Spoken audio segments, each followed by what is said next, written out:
નમસ્તે બાળ મિત્રો, ચાલો આજે આપણે ધોરણ 4 પર્યાવરણ આસપાસમાં પાઠ 14 રાજુનું ખેતર ની સ્વાધ્યાય પોથી પૂરીશું। પ્રશ્ન 1, નીચેના પ્રશ્નોના જવાબ લખો। તમારા વિસ્તારમાં કયા કયા પાક થાય છે? તો અમારા વિસ્તારમાં મગફળી, કપાસ, બાજરી, ઘઉં, ચણા, તુવેર, વરિયાળી વગેરે શાકભાજી થાય છે। બીજું, અત્યારે ખેતીકામમાં કયા આધુનિક ઓજારોનો ઉપયોગ કરવામાં આવે છે?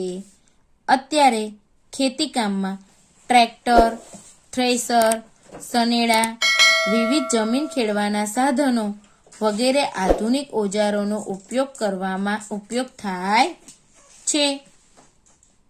ચાલો આગળ જોઈશું બેટા।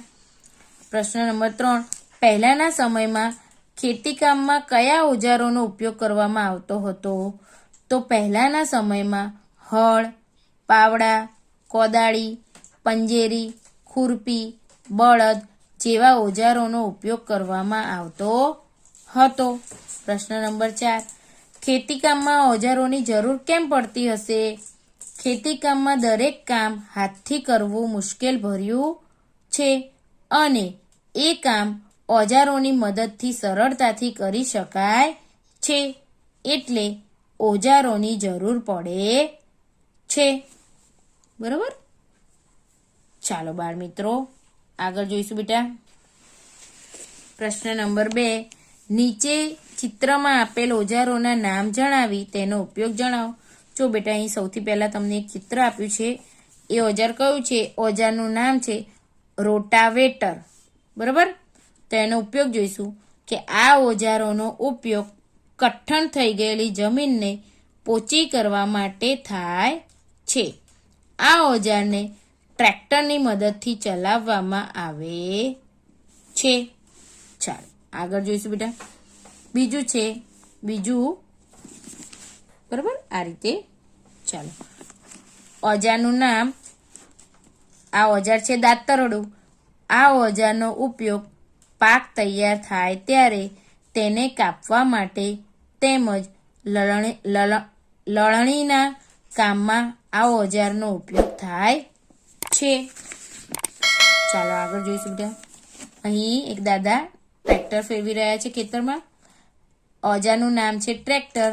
ઉપયોગ આધુનિક સમયમાં ખેતીમાં ખૂબ જ ઉપયોગી સાધન છે।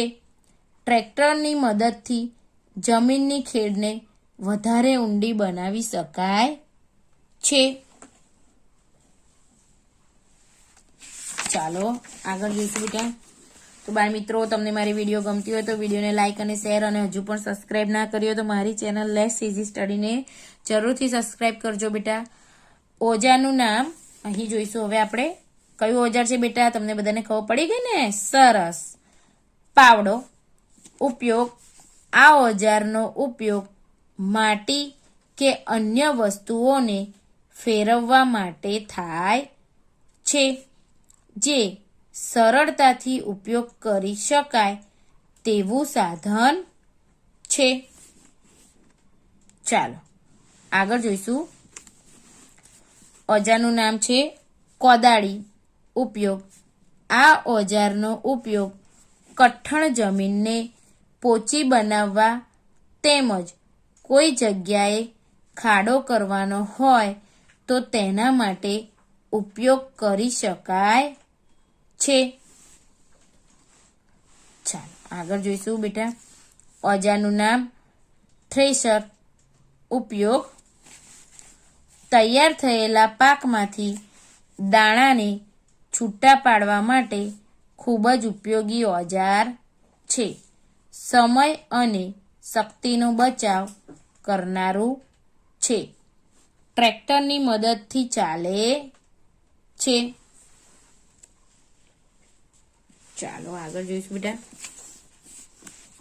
પ્રશ્ન 4, તફાવત આપો। પહેલાના સમયની ખેતી અને અત્યારના સમયની ખેતી। તો આપણે જોઈશું કે જૂના સમયમાં ખેતીમાં સિંચાઈની સુવિધાઓ ઓછી હતી। જૂના સમયમાં ખેતીમાં પરંપરાગત ઓજારોનો જ ઉપયોગ કરવામાં આવતો। બિયારણો, ખાતર વગેરે પરંપરાગત વપરાતા હતા.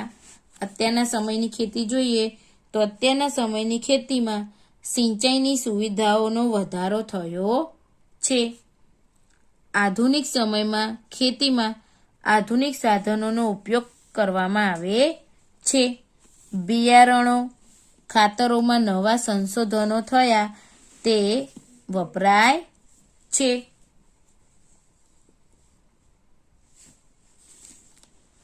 ચાલો આગળ જોઈશું બેટા. પ્રશ્ન 5, તમારા વિસ્તારમાં થતા ખેતીના એક પાકના ઉત્પાદનના તબક્કા વિશે લખો. તો કોઈ એક પાક આપણે અહીં લઈશું. મેં અહીં મગફળી લીધો છે, તેની ખેડ, વાવણી, માવજત, કાપણી, લણણી, તૈયાર પાક સુધીના દરેક તબક્કા અહીં લખીશું. તમારે બીજો કોઈ પાક લખવો હોય તો તે પણ લખી શકો છો બેટા. ચાલો આપણે અહીં જોઈશું મગફળી વિશે. તો મગફળી એ અમારા વિસ્તારમાં થતો પાક છે. આ પાક માટે સૌપ્રથમ જમીનને ખેડવામાં આવે છે. યોગ્ય પ્રમાણમાં વરસાદ થતાં મગફળીની વાવણી કરવામાં આવે છે. છોડને દવા અને ખાતર આપવામાં આવે છે. લગભગ 4 માસ જેવા જ સમયમાં આ પાક તૈયાર થાય છે. તૈયાર થયા પછી તેને ઉપાડીને સુકાવા દેવામાં આવે છે. સુકાયા પછી થ્રેસર વડે તેના દાણાને છોડથી અલગ કરવામાં આવે છે. આ મગફળીને યોગ્ય જગ્યાએ સંગ્રહ કરવામાં આવે છે. તો અહીં આપણે મગફળીના ઉત્પાદન વિશે જોયું. એના દરેક તબક્કા જુઓ બેટા. તમે અહીં બીજો કોઈ પાક પણ લઈ શકો છો. ચાલો આગળ જોઈશું બેટા. પ્રશ્ન 6, તમારા ખેતરમાં નીચે આપેલી પરિસ્થિતિઓ ઉદ્ભવે ત્યારે તમે શું કરશો?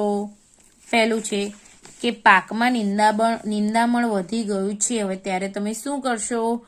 તો પાકમાં નિંદામણ વધી ગયું હોય તો તેને દૂર કરવું. તેના માટે દવાનો છંટકાવ કરી શકાય. બીજું, પાકને જીવજંતુઓથી બચાવવા. તો પાકને જીવજંતુઓથી બચાવવા માટે પાક પર જંતુનાશક દવાનો છંટકાવ કરવામાં આવે છે. ચાલો આગળ જોઈશું બેટા. ત્રીજું, પાકને ઉધઈ લાગી છે. તો પાકને ઉધઈ લાગી ગઈ હોય તો ઉધઈનાશક દવાનો છંટકાવ કરીને ઉધઈ દૂર કરીશું. ચાલો હવે આગળ જોઈશું. પ્રશ્ન 4, જમીનની ફળદ્રુપતા વધારવા. તો જમીનની ફળદ્રુપતા વધારવા માટે તેમાં કુદરતી ખાતરો ઉમેરવા જોઈએ. પાકની ફેરબદલી કરવી જોઈએ. પ્રશ્ન 5 જોઈશું. ખેતરમાં પાકનું ઉત્પાદન વધારવા માટે સમયસર નિંદામણ દૂર કરવું, ખાતર આપવું, દવા છાંટવી ને યોગ્ય પાકની ફેરબદલી કરવી જોઈએ. આ રીતે તમે સરસ મજાનું સ્વાધ્યાય કાર્ય કરી શકો છો બેટા. જો તમને મારી વિડીયો ગમ્યો હોય તો વિડીયોને લાઇક અને શેર જરૂરથી કરજો અને મારી ચેનલ લેટ્સ ઇઝી સ્ટડીને સબસ્ક્રાઇબ કરવાનું ભૂલતા નહીં અને બેલ આઇકનને ઓલ પર સેટ કરજો, જેથી દરેક પાઠના વિડીયોના નોટિફિકેશન તમને મળતા રહેશે. મળીએ ત્યારે નવા પાઠ સાથે. ત્યાં સુધી આવજો બાળ મિત્રો.